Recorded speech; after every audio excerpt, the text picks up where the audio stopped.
Para esta gestión de conflictos es importante que exista una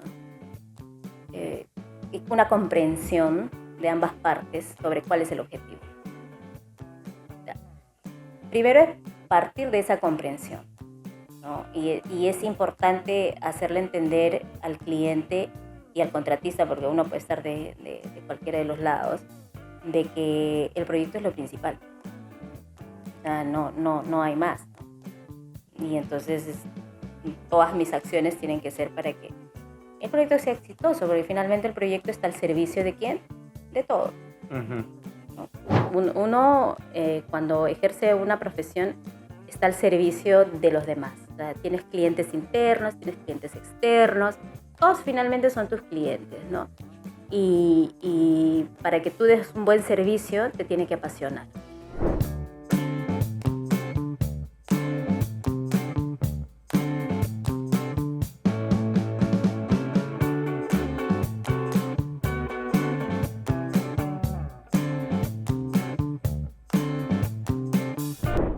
Hola, ¿cómo están? Yo soy Rodrigo Delgado y me acompaña Víctor Velázquez. Juntos somos los hosts de Ruta Crítica, el nuevo podcast que hemos lanzado desde CAI para generar valor en el mercado de la construcción. Hoy tenemos una invitada muy especial para nosotros. Nos va a acompañar Iris Trujillo.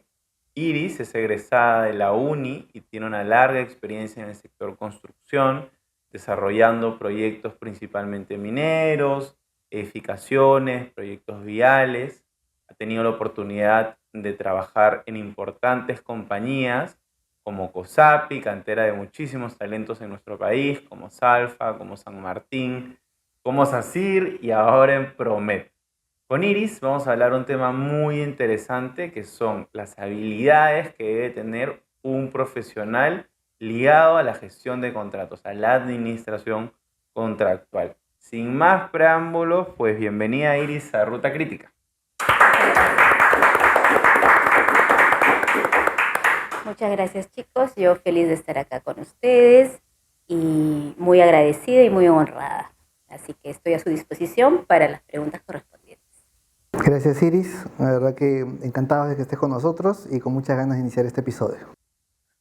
Extraordinario. Iris, nos gustaría empezar este capítulo hablando sobre tu experiencia y desarrollo profesional. Cuando pensábamos en este capítulo y qué foco darle al capítulo, pensábamos mucho en tu bonita trayectoria en el sector y cómo esa trayectoria tan importante puede inspirar a muchas ingenieras, muchas arquitectas, muchas abogadas que nos van a ver y que se quieren dedicar a la administración contractual. Cuéntanos un poco cómo ha sido tu camino en el sector de la construcción. Bueno, muchísimas gracias por esas palabras previamente. Yo inicié después de egresar de la universidad en una empresa pequeña de construcción, como muchos, ¿no? Y en realidad fue una experiencia muy interesante porque uno aprende en empresas pequeñas a hacer muchas funciones a la vez, ¿no? O sea, pasas por propuestas, oficina técnica, control de proyectos, administración de contratos, o sea, haces todo allí, ¿no? Como es empresa pequeña, la empresa pequeña no tiene el área definida para esas funciones específicas, pero en realidad todo el trabajo que uno hace involucra todas esas áreas. Luego de estar en esa empresa constructora pequeña, ya ingresé a empresas, digamos que de mayor envergadura, que tenían áreas definidas para ciertas actividades, ¿no? Entonces, he pasado por el área de control de proyectos, planificación, oficina técnica, administración de contratos, y bueno, finalmente es como que hubiera encontrado mi pasión en la administración de contratos. Importante. Esto no quiere decir que no me encante tampoco control de proyectos o oficina técnica, pero considero que la gestión contractual es muy interesante porque tienes que tener una visión estratégica de las cosas como primera herramienta, ¿no? Y después otras más. Pero esa visión estratégica que sirve como asesoramiento para el gerente de proyecto la da la gestión contractual. Entonces la veo sumamente interesante. Los ajedrecistas, las ajedrecistas de los equipos. Correcto, sí, y no ves solamente el tema digamos que a nivel de ejecución de obra como tal, sino que también pasa por un tema hasta comercial, ¿no? Porque generalmente lo que yo recomiendo a los gerentes de proyecto o a los gerentes de operaciones, como en este caso cuando estoy en un corporativo, es justamente desde la etapa comercial, ¿no? O sea, el proyecto se aborda en dos etapas. Una es la comercial, desde mi punto de vista, la primera la comercial y la que va a la par es la etapa de construcción. Entonces, tú tienes que hacer una estrategia Ujú. que englobe ambas y que ambas funcionen bien de la mano para que el proyecto sea exitoso. Exitoso para ambas partes, lógicamente, ¿no? Eso es lo que se busca. Excelente. Pero, Iris, se comentaba un poco en la introducción que hizo Rodrigo que tú estudiaste en la uni, ¿no? Sí. Primero, ¿qué recuerdos tienes de tu época universitaria? Y yo también te preguntaría, ¿qué vislumbrabas? ¿Qué te gustaba en ese momento? O sea, ¿vislumbrabas a qué te querías dedicar concretamente en el campo de la ingeniería? No, yo creo que a esa edad, o sea, estamos hablando de 17, 18 años, en realidad es difícil, yo considero personalmente que es difícil que uno pueda ver el horizonte claro, ¿no? O sea, uno ingresa a la universidad con una idea y vas madurando en el camino realmente a qué es a lo que tú te quieres dedicar, ¿no? De hecho, lo de la gestión contractual es algo que prácticamente uno de los gerentes de la unidad de negocio de una de las empresas en las que trabajé fue el que descubrió un Ujú. poco, por decirlo así, el talento, ¿no? Entonces me dijo, tú vas a Te pasar, veo aquí. tú vas a pasar por diferentes áreas para hacerte una línea de carrera. Y bueno, perfecto, dije yo, no tengo ningún problema, excelente. Entonces así fue que comencé yo a pasar por planeamiento, control de proyectos, oficina técnica. Y en ese interín él me dijo, tú tienes pasta como para la gestión contractual.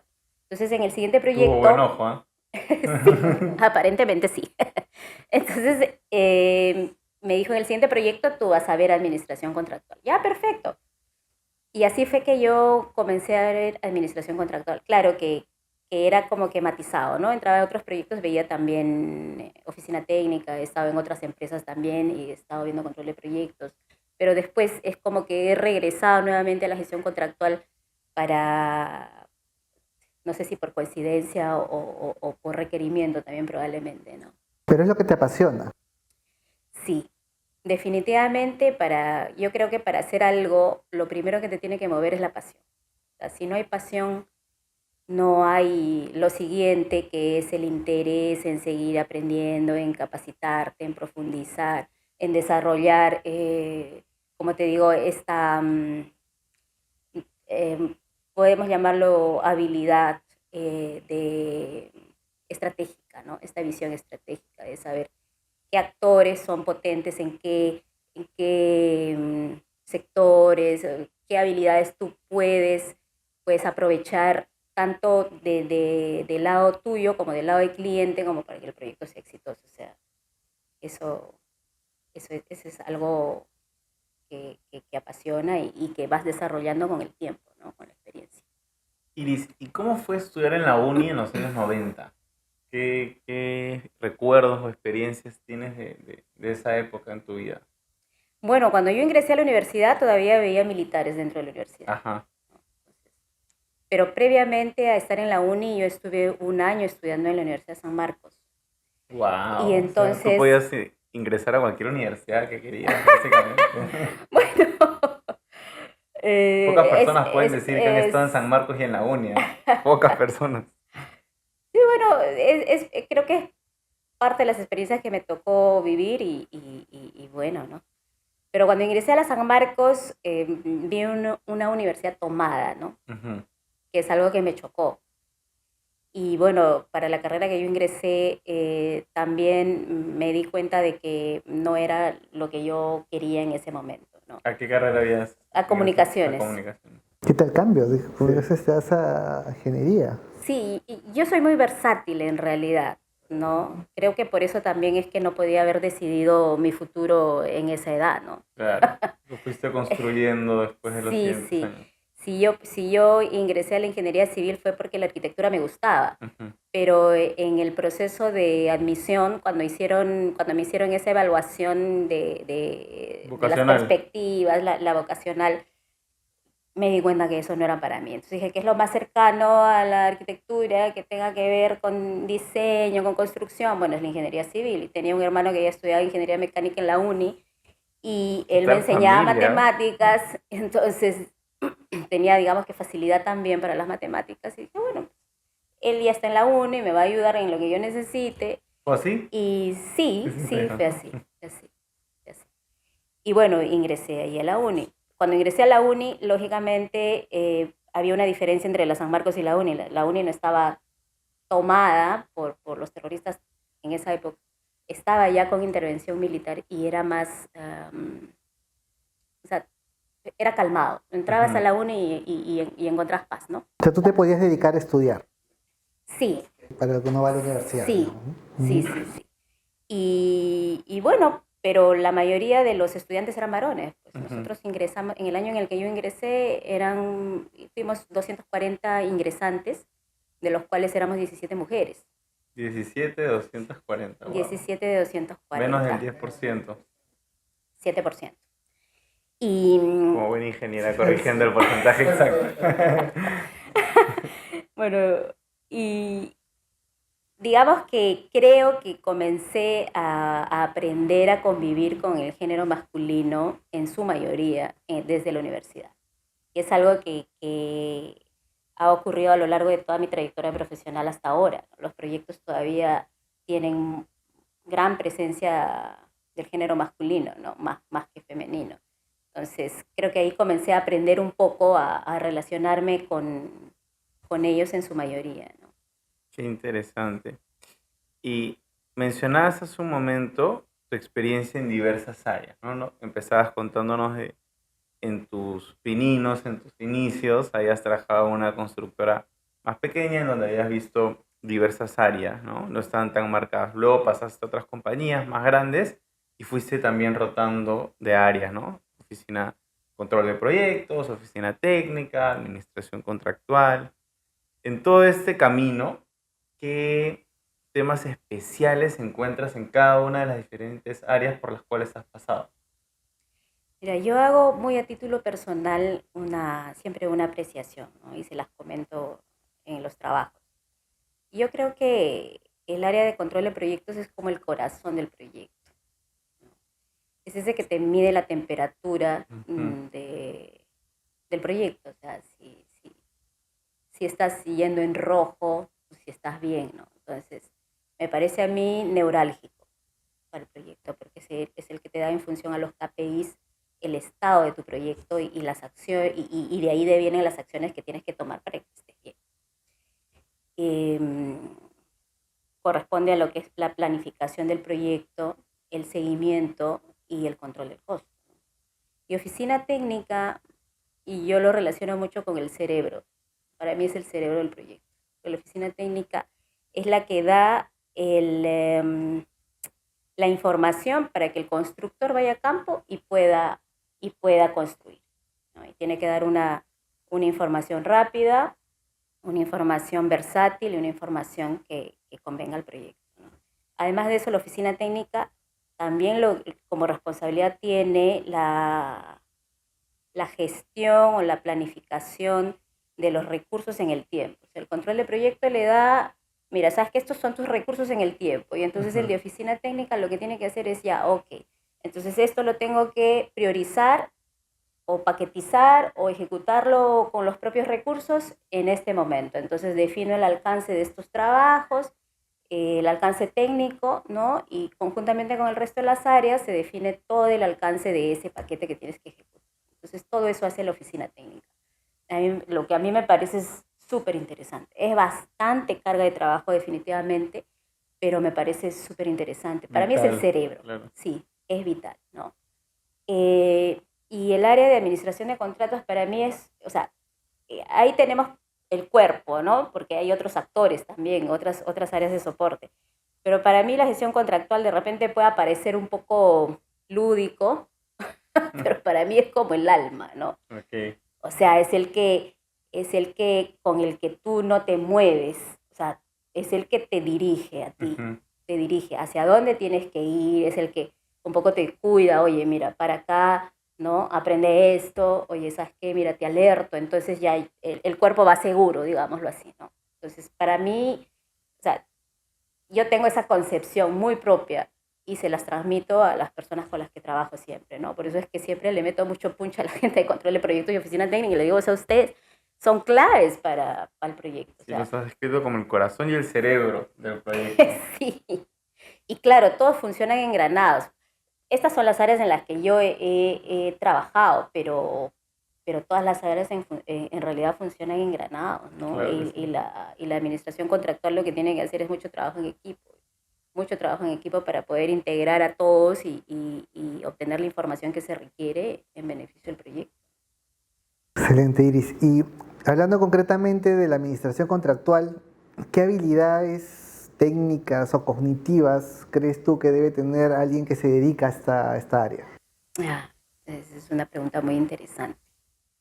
Inicialmente yo mencionaba que una de las habilidades importantes y a mí la que me parece más importante es la visión estratégica, ¿no?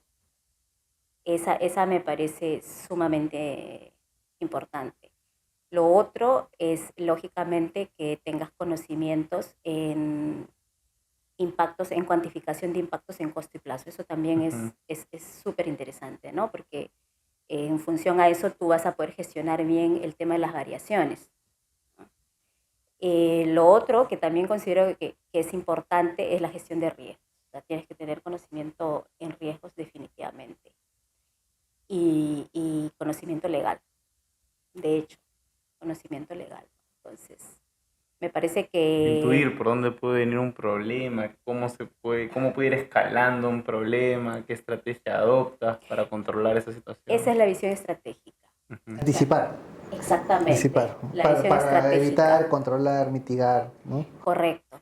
Y tienes que tener conocimiento, claro, en la gestión de los riesgos para que puedas hacer todo el trabajo, para que puedas hacer todo el trabajo completo, ¿no?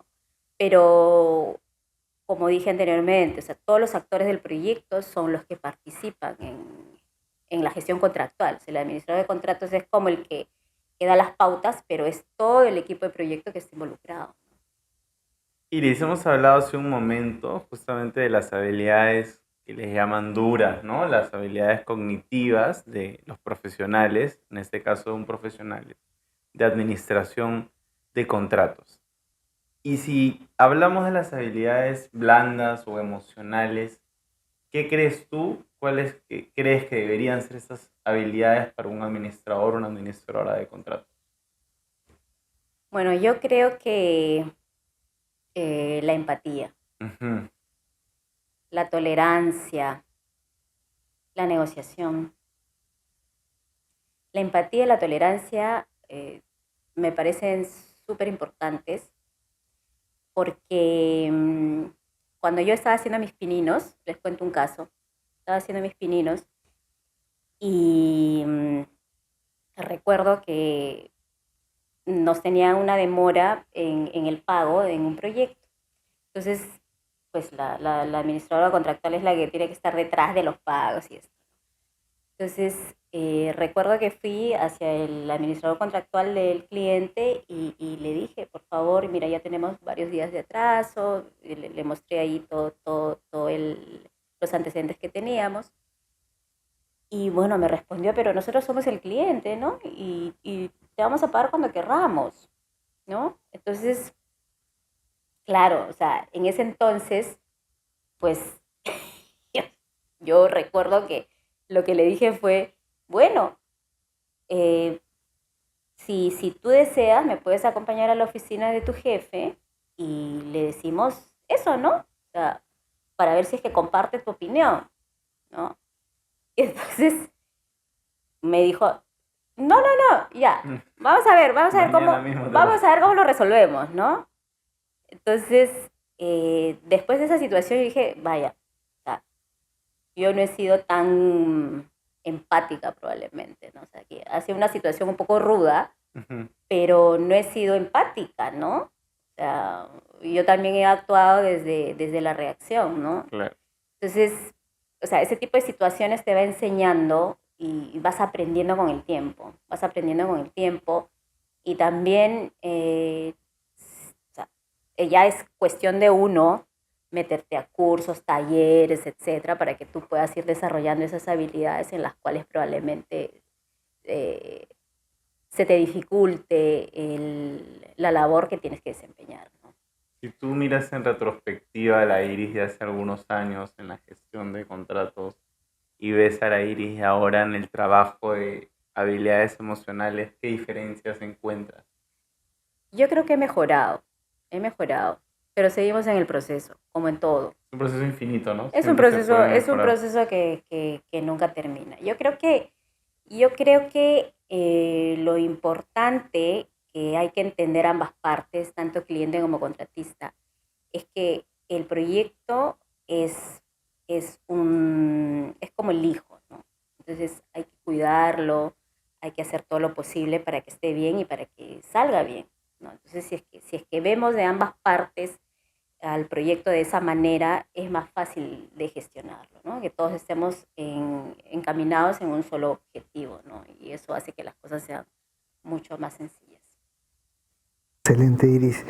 Y tú que has tenido la oportunidad de trabajar, ¿no?, en la gestión de contratos tanto públicos como privados, ¿qué, qué diferentes habilidades crees, encuentras tú que debe tener alguien que participe en este tipo de proyectos? ¿Son el mismo tipo de habilidades o habilidades distintas? Como habilidades, yo creería que debería de tener las mismas. O sea, la visión estratégica es básica para la gestión de cualquier tipo de proyecto. Los conocimientos también. Hay que estar siempre a la vanguardia, ¿no? Una de las cosas que también yo he observado a lo largo de mi carrera es que los administradores de contratos antiguamente, antiguamente en la época en la que yo inicié, o sea, buscaban ingenieros que se dediquen a la administración contractual, ¿no? Pero he observado con el paso de los años de que los que tenían la profesión de administración, ingenieros industriales, ahora hay muchos abogados, hacen la gestión contractual, ¿no? Entonces, es independiente incluso de la carrera que tú hayas estudiado, pero creo que las habilidades técnicas las tienen que desarrollar, ¿no? O sea, lo relevante entonces sería el know-how. Exactamente, exactamente. Y bueno, desarrollar las habilidades blandas, ¿no? Me parece que un contrato con el Estado es más rudo que un contrato con un privado. Entonces, tienes que tener mucho manejo técnico y de habilidades blandas. Claro, y experiencia, ¿no? También, ¿no? Sí, Porque un contrato con el Estado es formal, ¿no? Y un contrato privado no necesariamente siempre lo es. claro, en un Claro. contrato privado tú puedes negociar. Exacto. Con el Estado no hay negociación. Las reglas están bien pautadas. Y tienes que estar bien claro en función a esas reglas que tienes. Seguramente harán más cartas con un contrato público y de repente más actas de reunión, un contrato privado, ¿no? Efectivamente, el nivel de gestión contractual es diferente. Muy en esa línea, Iris, has tenido experiencia en diversos tipos de proyectos, ¿no? Lo conversábamos al inicio, carreteras, edificaciones, muchísimos proyectos mineros. ¿Encuentras alguna diferencia en las habilidades que debe tener el profesional, la profesional de administración de contratos en aquellos proyectos que tienen un alto componente, por ejemplo, operación y mantenimiento que pasa mucho en las obras mineras, por ejemplo? ¿Hay algo en especial que deben tener esos profesionales? Yo creo que para el caso de estas obras que tienen precomisionamiento, comisionamiento y puesta en marcha, es importante que el administrador contractual se soporte mucho en el juicio experto, Ujú. en los profesionales técnicos, ¿no? En este caso los ingenieros electromecánicos, los mecánicos, los eléctricos, ¿no? Ellos son los que conocen muy bien cómo se desarrollan estas fases. Entonces tiene que haber ahí una retroalimentación bastante importante en ese aspecto para que el administrador contractual esté preparado en enfrentar este tipo de proyectos. Incluyendo juicios expertos externos. si es que es necesario, si es que el proyecto lo amerita. Claro que sí. Porque, claro, y eso es muy importante, un poco la visión de quien lidera, ¿no? Tú que has ocupado puestos importantes en varias constructoras, dime, ¿qué diferencias puedes encontrar tú entre liderar el equipo de administración contractual y el cargo de de administradora de contrato? De un De proyecto, un proyecto. claro. Claro, el administrador de contratos de un proyecto es más operativo. Es el que elabora las cartas, es el que dirige las reuniones de riesgos, es el que presenta las herramientas de gestión contractual, ¿no? Y cuando ya estás en un cargo corporativo viendo o coordinando varios contratos, lo que nosotros hacemos generalmente es eh, medir a cada uno de los administradores contractuales dentro de su proyecto con las herramientas de gestión que ellos están manejando, ¿no? Entonces, ese es básicamente el trabajo. El otro trabajo es negociar directamente con los clientes los contratos de las nuevas obras. Y todos esos temas que son críticos en el proyecto y que ya el administrador contractual agotó todos los recursos para su solución y no se han resuelto, son los que uno acoge como coordinador contractual para poder resolverlos, ¿no? Entonces, esas son básicamente las funciones. Claro está, tienes que tener un plan de gestión contractual, ¿no? Muchas empresas no lo tienen o lo tienen a medias. Las empresas grandes sí las tienen, ¿no? Entonces, tienes que tener una base para que puedas actuar. O sea, tú sugieres que deberían, o sea, quienes se dedican constantemente a la construcción deberían proyectizarse, deberían tener una estructura proyectizada. No necesariamente. No necesariamente. Eh, Todo depende del tipo de proyecto que tú manejas, ¿no? Todo depende del tipo de proyecto que tú manejas y del diseño que vas a hacer como empresa de tu sistema de gestión, ¿no? Entonces de ahí parte qué tipo de estructura es la que tú requieres para el desarrollo de tu proyecto, ¿no? O sea, yo te comento desde la experiencia que he tenido yo en la ejecución de los proyectos, ¿no? Claro, y podríamos decir que si te toca ser el líder, la líder de un área de administración contractual, es más que nada hacer una labor de coaching de aquellos administradores de los proyectos, ¿no? Absorbiendo las dudas que tienen sobre cómo enfocar de repente determinado tema, que desde una posición un tanto más objetiva, más distante del problema, ¿no? Porque nos pasa que nos Correcto. metemos mucho en el personaje a veces, ¿no? Correcto, correcto. Para eso también hay estrategias, ¿no? Para eso también hay estrategias. O sea, tú tienes diferentes niveles de funciones para abordar un problema, ¿no? Entonces, y nuevamente vamos a la visión estratégica que me encanta. Ujú. Entonces, le das un rol y dices, ya, tu límite de baterías es hasta acá, ¿no? El siguiente, ¿no? Ya, límite de baterías hasta acá, ya. A mí llega cuando ya se agotaron todas estas posibilidades, ¿no? Entonces, ahí es que armas la estrategia y así funciona, ¿no? Y de hecho que has tenido que, uno tiene que aprender a gestionar conflictos, ¿no? Sí, Que son inevitables en este tipo de proyectos. correcto. Pero yo creo que, como les decía anteriormente, para esta gestión de conflictos es importante que exista eh, una comprensión de ambas partes sobre cuál es el objetivo. O sea, primero es partir de esa comprensión, ¿no? Y es importante hacerle entender al cliente y al contratista, porque uno puede estar de cualquiera de los lados, de que el proyecto es lo principal. O sea, no hay más, ¿no? Y entonces todas mis acciones tienen que ser para que el proyecto sea exitoso, porque finalmente el proyecto está al servicio de quién, de todos, Ujú. ¿no? Iris, tú tienes lo mencionábamos al inicio, ¿no? Una larga experiencia en el rubro minero. Has participado de diversos proyectos mineros en las distintas compañías en las que te ha tocado destacar.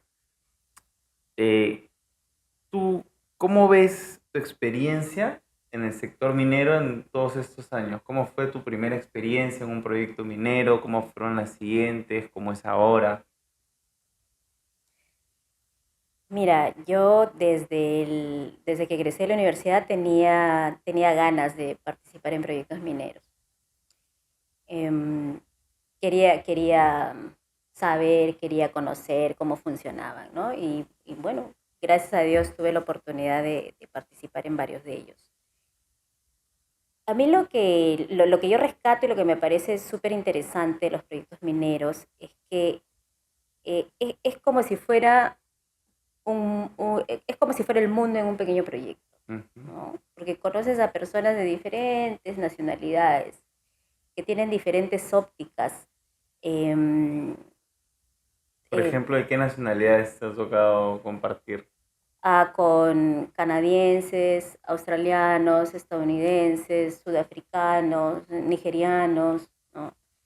Y efectivamente es como si estuvieras en el mundo, ¿no? Cada persona es un representante Su de país. su país, ¿no? Y claro, la visión que tienen es una visión bien amplia de las cosas, ¿no? Ellos, la mayoría de ellos negocian en función efectivamente al beneficio del proyecto, ¿no? ¿No? Entonces las negociaciones son más sencillas, más amigables, más rápidas y el proyecto se hace más rápido y Ujú. sin mucho problema, ¿no? Eso es algo que yo rescato bastante en la experiencia que he tenido en el rubro minero, ¿no? Lo otro es que, bueno, tienes que acostumbrarte a las condiciones son duras, ¿no? Los regímenes de 14/7, de 21/7, pero es interesante, o sea, definitivamente es interesante, ¿no? Es parte de lo que mueve la economía en el país y también en Sudamérica, ¿no? Tenemos a Chile que también tiene bastante Minería. minería, ¿no? Y es uno de los referentes a nivel mundial ¿Te acuerdas cómo en fue tu producción. primera experiencia en un proyecto minero? O sea, ¿cómo fue tus sensaciones, ese feeling de llegar a campamento minero, adecuarte a ese tipo de Claro que obras? sí. Mi primera experiencia fue en Antamina. Ajá.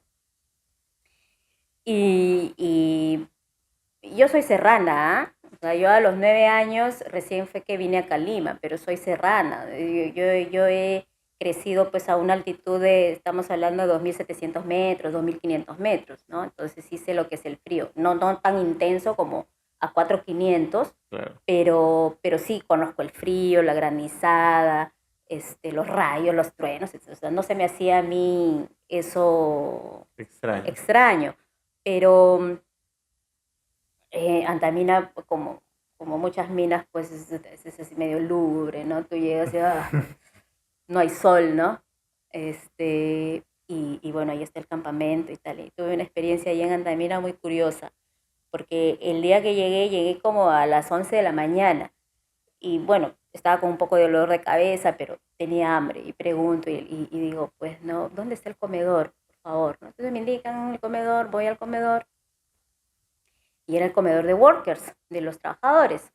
¿Ya? Entonces yo cojo mi bandejita y estoy llenando mi bandejita y en eso comienzo a escuchar pues ruidos, ¿no?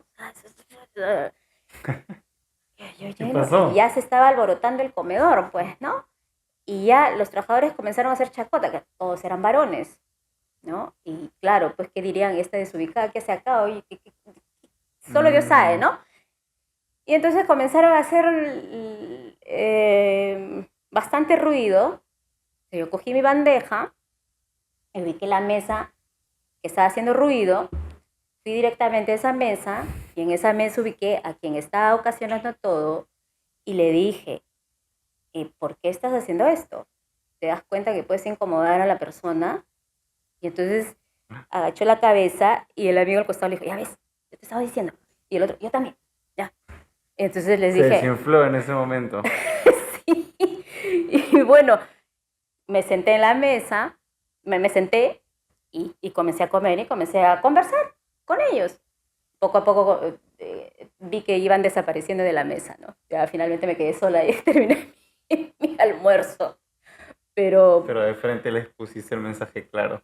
claro, o sea, lo que pasa es que o sea, hay ciertas actitudes por la misma presencia de muchos varones y probablemente ciertas situaciones a ellos les resulte extraño. Pues, ver una mujer en un comedor de workers es una cosa rara y lógicamente pues comienzan con este tipo de actitudes, ¿no? Pero uno se sienta, conversa con ellos y ya asunto resuelto, ¿no? Así fue mi primera experiencia en Antamina.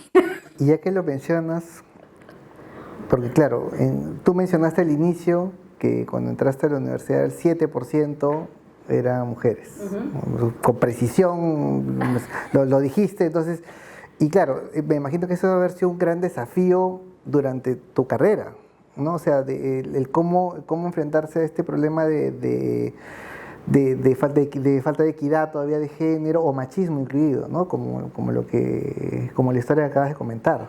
Fíjate que a mí no me chocó, o sea, no ha sido algo que yo lo haya sentido como un reto, o como algo que me incomodara, o como algo que tuviera que superar. No, o sea, eh, es más, y eso que yo provengo en la secundaria estudié en un colegio de mujeres, puras mujeres.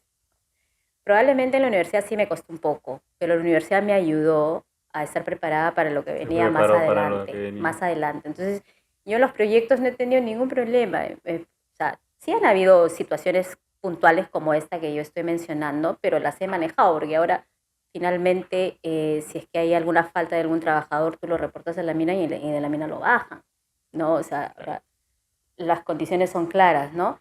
Pero nunca lo he visto yo como una amenaza, o sea, o como un peligro, como un riesgo, como algo que me preocupe, no, no. Por eso justamente, seguramente cuando se dio esta situación, lo que dije, bueno, vamos al origen del problema y lo resolvemos, ¿no? Hablando justamente de eso, seguramente este capítulo lo van a ver muchas arquitectas, muchas ingenieras, muchas abogadas, como comentábamos. A ellas, ¿qué recomendaciones les darías? Qué bonita pregunta y qué responsabilidad me pones en esa pregunta, Rodrigo. Estás, pero sin ninguna duda a la altura de la pregunta. Yo lo que les diría es que si les gusta la ingeniería, eh, tienen que sentir pasión. O sea, eso es lo primero. Tiene que apasionarles, o sea, tienen que sentir que les mueve el corazón, ¿no? Uno, cuando ejerce una profesión, está al servicio de los demás. O sea, tienes clientes internos, tienes clientes externos, todos finalmente son tus clientes, ¿no? Y para que tú des un buen servicio, te tiene que apasionar. Eso en primer lugar. Qué importante que es la pasión para la profesión, ¿no, Iris? Sí, así es. Y en segundo lugar, me parece importante también el tema de la capacitación. Ujú. Y se los digo por experiencia, ¿no? Yo decidí tener una para de aproximadamente 2 años y medio por mi pequeña y dedicarme 100% a ella y luego me di cuenta que ese tiempo que yo había parado en realidad representaba mucho en cuanto a capacitación. Cuando me reincorporé al entorno laboral, eh, definitivamente encontré ya un entorno mucho más, más ágil, como todo avance en la vida, ¿no? Cada vez se vuelve más rápido. Mucha competencia y ya cosas nuevas, ¿no? Entonces, inmediatamente te tienes que poner en vanguardia también, ¿no? Por supuesto. Entonces, eso me parece que es importante, ¿no? Lo otro que me parece también importante es que desarrollen sus habilidades blandas, ¿no? Eso es para el ámbito personal y para el ámbito profesional. Y, y si para eso hay que capacitarse, si para eso hay que ir a talleres, si para eso hay que ir a entrenamientos, hay que hacerlo. Es algo que nunca paran. Si miras en retrospectiva, con las buenas experiencias y con las malas también, ¿qué lecciones aprendidas nos puedes comentar de tus anteriores jefes? Y una tiene que ver con un jefe que tenía la costumbre, la buena costumbre, de cuando él tenía un problema, hacía participar a todas las áreas. así sea el problema técnico, así sea el problema constructivo. Nos citaba a todos los jefes de área, incluso hasta asistentes, ¿ah? Y nos decía, miren, este es el problema. Necesito que por favor piensen en una solución. Y no me importa que piensen ustedes que su solución no va a servir, no me interesa, quiero escuchar. Entonces nos exponía el problema y nosotros íbamos al campo a ver el problema in situ y todos comenzaban a dar soluciones. Qué potente. Así es como resolvimos un tema de vaciado de dameros de una plataforma, ¿no? Que tenía que cumplir con ciertas condiciones. Entonces todos aportamos nuestras ideas y en función a eso salió la solución. Eso me marcó muchísimo. Y después, otro jefe que me dijo, mira Iris, mientras tú vayas siempre derecho, todo va a estar bien. Eso es algo que a mí me marcó y de lo que estoy súper agradecida, porque cada vez que tengo un inconveniente, recuerdo, ¿no? Y es alguien a quien le tengo mucho cariño y respeto. Extraordinario. Aparte de esa recomendación que está muy buena, con la cual por supuesto que coincido, ¿no? Que uno actúa correctamente en la vida y las cosas se van amoldando, se van sumando. ¿Recuerdas algún otro consejo que te haya dado algún jefe, mentor de repente, líder, que te haya resonado después y que te haya ayudado en tu desarrollo profesional? Como consejo, el que más me marcó es ese. Ajá. Como de repente gestión, sí he visto bastante el tema de orden también, ¿no? O sea,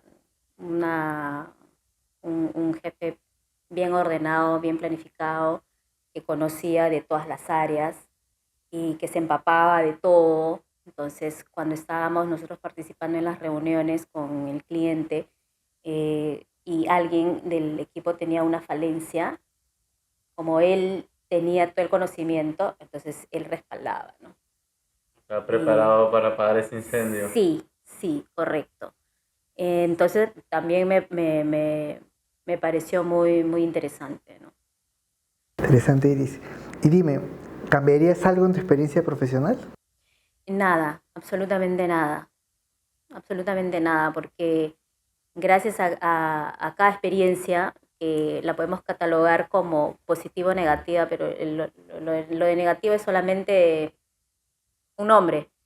Todas son experiencias que finalmente suman y que te enseñan, ¿no? Y que las ves en retrospectiva y dices, oye, ya, o sea, eso ya lo pasé, ¿no? Esta vez mi actitud tiene que ser diferente o, Ya sabes que aprendí de tengo que esto. prepararme más en este aspecto y te ayuda, ¿no? Porque si siempre te va bien, como que no tienes esa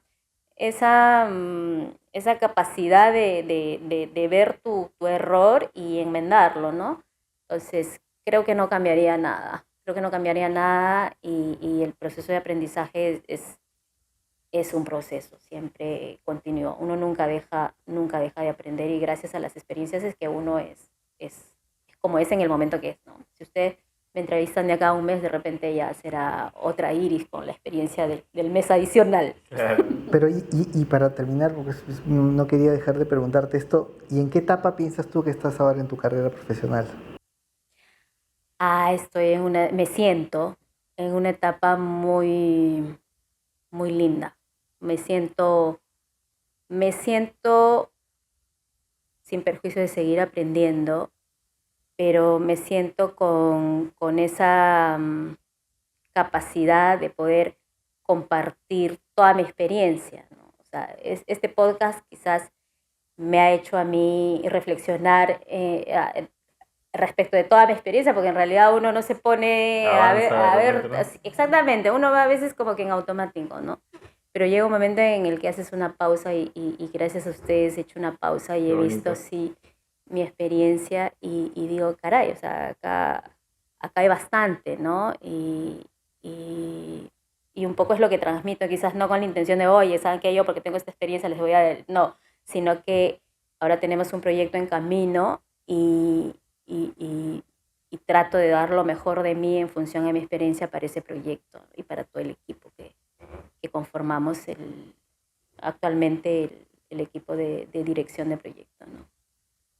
Extraordinario, Iris. Esperamos que te hayas sentido cómoda en esta Totalmente. conversación, que te haya gustado.